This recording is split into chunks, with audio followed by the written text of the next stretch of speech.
பாராளுமன்றத்தின் உங்கள் பிரதிநிதிக்கு நீங்கள் வழங்கிய வாக்கின் பெறுமதி உங்களுக்கு கிடைத்துள்ளதா? இது மீண்டும் சிந்திக்க வேண்டிய காலமாகும். மீண்டும் சிந்தியுங்கள். உங்கள் வாக்கிற்கு பலன் கிடைக்கின்றதா? மீண்டும் சிந்தியுங்கள் பயணத்தை முன்னெடுத்த நியூஸ் பஸ் குழுவினர் இன்று வவுனியா கோயில் குளம் சிவன் கோயிலில் இடம்பெற்ற விசேட வழிபாடுகளின் பின்னர் வவுனியா மாவட்டத்தின் பல பகுதிகளுக்கு சென்றனர். முதலில் நித்திய நகருக்கு எமது குழுவினர் சென்றனர். அந்த கிராமத்தில் குடிநீர், முறையான வீட்டுத் திட்டம் போன்ற எந்தவித அடிப்படை வசதிகளுமின்றி மக்கள் வாழ்ந்து வருகின்றனர். மேலும் இந்த கிராமத்தில் முறையான போக்குவரத்து வசதிகள் இல்லை என்பதுடன் அந்த கிராம மக்கள் சுமார் 3 கிலோமீட்டர் தூரம் நடந்து அல்லது சைக்கிள் மூலமாக பயணிக்க வேண்டியுள்ளதாக அந்த கிராம மக்கள் தெரிவிக்கின்றனர்.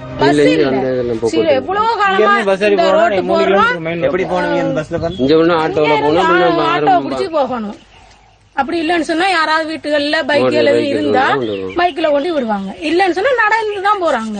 பஸ் டிப்போல கேட்டா பஸ் இருக்கு, ரோடு இல்ல. ரோட்டு சரியான ரோட்டு இல்லன்றாங்க. பள்ளிக்கூட பிள்ளைகள் எல்லாம் போறதுக்கு பள்ளிக்கூடம் மௌனியாவுக்கு டியூஷனுக்கு போற பிள்ளைகள் திருப்பி அனுப்பப்படுறாங்க. திருப்பி வீட்டுக்கு வராங்க. என்னன்னு சொன்னா டைமுக்கு போய் சேர முடியல.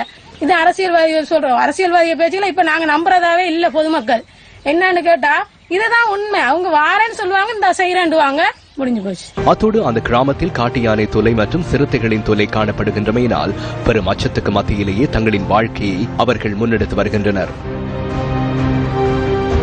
இதன் பின்னர் கந்தசுவாமி நகருக்கு சென்ற எமது குழுவினர் அந்த கிராமத்தில் போக்குவரத்து வசதி எதுவும் இல்லாமல் மக்கள் சிரமப்படுவதனை அவதானித்தனர். தேர்தல் காலத்தில் வரும் அரசியல்வாதிகள் வெற்றி பெற்றதன் பின்னர் தங்களை தேடி வருவதில்லை என மக்கள் கவலை தெரிவிக்கின்றனர். இதனைத் தொடர்ந்து தட்டான்குளம், வாரிக்குட்டியூர் ஆகிய கிராமங்களுக்கு சென்ற எமது குழுவினருக்கு இந்த கிராமத்தில் பிரதானமாக குடிநீர் பிரச்சனையை அவதானிக்கக்கூடியதாக இருந்தது. குறிப்பாக தட்டான்குளம் கிராமத்தில் 100க்கும் மேற்பட்ட குடும்பங்கள் வாழ்கின்ற போதிலும் அந்த கிராமத்தில் ஒரே ஒரு குழாய் கிணறு மாத்திரமே காணப்படுகிறது. இதேவேளை எமது மற்றொரு குழுவினர் வவுனியா மாவட்டத்தின் ஒழுமடு, பட்டிருப்பு, துவரங்குளம், மாமடு ஆகிய கிராமங்களுக்கு சென்று மக்களை சந்தித்தனர். தேர்தலின் பின்னர் அரசியல்வாதிகளால் எந்தவித உதவிகளும் தங்களுக்கு கிடைக்கப்பெறவில்லை என ஒழுமடுவுக்கு சென்ற மீண்டும் சிந்தியுங்கள் குழுவினருக்கு அந்த கிராம மக்கள் தெரிவித்தனர்.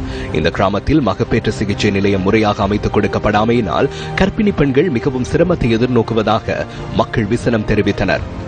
கிராமத்தில் மத வழிபாட்டிற்கான எந்த ஆலயங்களும் இல்லை என துவரங்குள மக்கள் தெரிவித்தனர். இதனை அரசியல்வாதிகளின் கவனத்திற்கு கொண்டு வருமாறு மக்கள் கேட்டுக் கொண்டனர். மாமடு கிராமத்தில் காட்டு யானைகளின் தொல்லை அதிகம் காணப்படுகின்றமையால் விவசாயம் செய்ய முடியாத நிலையுள்ளதாக மக்கள் கவலை வெளியிடுகின்றனர்.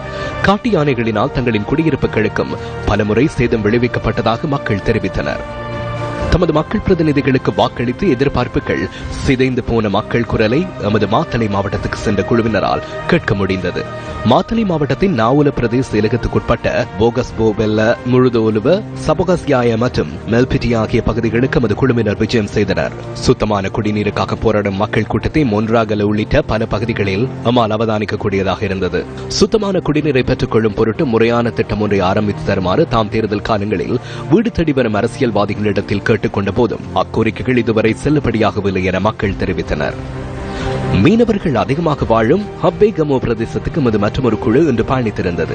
தமக்கு விதத்திலும் விசேட உதவிகளை எதிர்பார்க்காத கிராம மக்கள் தமது தேவைகளை நிமித்தம் மீன்பிடி உபகரணங்களை மாத்திரம் பெற்றுத் தருமாறு தமது அரசியல் பிரதிநிதிகளிடத்தில் கோரிக்கை விடுத்திருந்தனர். தமக்கு சேவை செய்வதை தொல்லையாக கருதி நிற்கும் அரசியல் தலைமைகள் குறித்து இம்மக்கள் வேதனையுடன் நாட்களை கழிக்கின்றனர். தமது பிரதேச அபிவிருத்திக்காகவும் ஏனைய வசதிகளை பெற்றுக் கொள்ளும் நோக்கிலும் தமது வாக்குகளை பயன்படுத்திய மக்களது வாழ்க்கை இருண்டு காணப்படுவதற்கு காரணம் யார்? இது மீண்டும் சிந்திப்பதற்குரிய காலமாகும். மீண்டும் சிந்தியுங்கள். உங்கள் வாக்கிற்கு